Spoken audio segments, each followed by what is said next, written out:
ئێمە وەکو خوێندکارانی کۆلێژی تەکنیکی کفری بەشی شیکاری خۆراک و تەندروستی کۆمەڵ قۆناغی دووەم لە سێمین فستیڤاڵی بازار لە شاری کفری بەشداریمان کردووە. پرۆژەکانمان لە کۆمەڵێک یەک خۆی ئەگرێتەوە. یەکێک لەوانە BMI-ە واتە وەرگرتنی کێش و باڵا و تەمەن بۆ پێی کە ئەنجامەکەیمان وەرگرتەوە 5 جۆری ڕجیمان داناوە بۆ کەسانی کە کێشیان زیادە کێشیان کەم بکەنەوە و بۆ کەسانی کە کێشیان کەم و کێشیان زیادکەن. هەروەها بۆ کەسانی کە نەخۆشی شەکرە و پەستانی خوێنیان هەیە ڕجیمی تایبەتمان داناوە. BMR شمان هەیە واتە ئەو وزەی کە وەریەگری لە ڕۆژەکەدا چۆن دەتوانین سەرفی بکەیت. ئێمە و خوێندکارانی پەیمانگەکان ناوچەکانی کفری ئەمڕۆ بەشدارین لەم فستیڤاڵە بە نمایشکردنی بەعرزکردنی تابلۆکانمان کە تابلۆکانمان نزیکەی 30 تابلۆ دەبێ. هەرێک و تابلۆیەکیش گوزارش بە ژیانی لایەتێ و سروشت و باو بابیرانمان دەکات. هەروەها داهاتی تابلۆکانیش بۆ کرفانی خۆمانیە پێشکەشی دەکەین بە نەخۆشخانەی هیوە بۆ توشبانی نەخۆشی شێرپەنجە.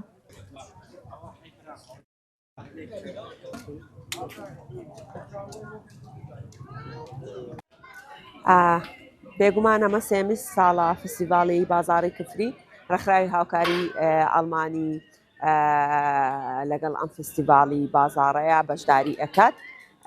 وەک ساڵانی ڕابردوو ئەم ساڵیش بە 100 کەپر بەشداریمان کردووە کە ئەو 100 کەپرا ئەدرێ بەو ژنان و کچان و گەنجانەی کە دەیانەوێت هەلیکاریان بۆ بڕەخسێت. وەک دەزانن لە شاری کفری کەمترین هەلیکار بۆ ژنان و کچان ئەڕەخسێ بۆ گەنجانیش بەگشتی. ئێمە فۆکسمان خستۆ سەر ئەوەی کە زیاتر ئەولەوێت بدەین بەو گەنجانە کە دواتر ببن بە خاوەنکار و پیشەی خۆیان. ئەوەی لەم کۆشکانە لەم سێ ڕۆژە نمایش ئەکرێ ئەو خانمانە خودە و گەنجانە خودە ئەو کچانە بە ئیشوی دەستی بە خواردنی کوردەواری بۆ کەلوپەلەی کە خۆی مەبەستێتی لێرە بیفرۆشێ دوجار بێت دوکاندانەیە خۆت ببێ بە خاوەنکاری خۆی. ئێمە لە بەڕێوەبایەتیمان سەرڕای ئەوەی کە پشووی فەرمیە هەموو کارمەندانمان لە دەوامی فەرمی خۆریان هەر فەرمانبەرێک و فەرمانبەرێکی تایبەتمەند لە شوێنێکا دامانە بەمبەستی لە کاتی سەردانی گەشتیارانە ناساندنی ئەو شوێنە مێژوێ لە ڕووی بەرواری دروستکردنی و بۆچی مەبەستێ دروست کراوە. ئێستا تەخاڵتوی کفریمانەیە، سەرای کفریمانەیە،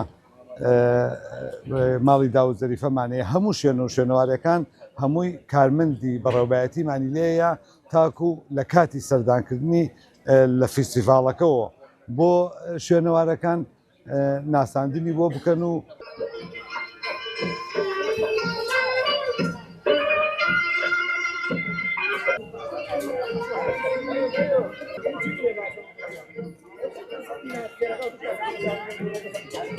پیشەی قەدیمانە بڵێ لە زیۆ گۆم کاراکەین بەڵام ئەمە فستیڤاڵ ئەمە سێم فستیڤاڵە لە کفریاکرێت.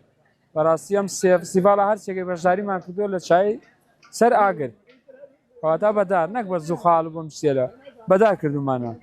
دوای ئەوەش بەدار کردومانە تاموچێژێکی تایبەتی هەیە هەروە بێتۆ مشتری زۆرمانەیە بڵێ کە دێن بۆ چای خواردن. ئەوانەی کە قەدرێزانن زیاتر بە تەمەنەکانن گەنجەکانم لە هۆگرم چای نەبوونە بەس گەنج بێژی بە تەمەنەکان زۆر دێن 100 کەلەپوریە هەمووی ئەوە تاوەکو لە کامیرەگەیش دەرکەوێت ئەیبینیت 100 کەلەپوریە.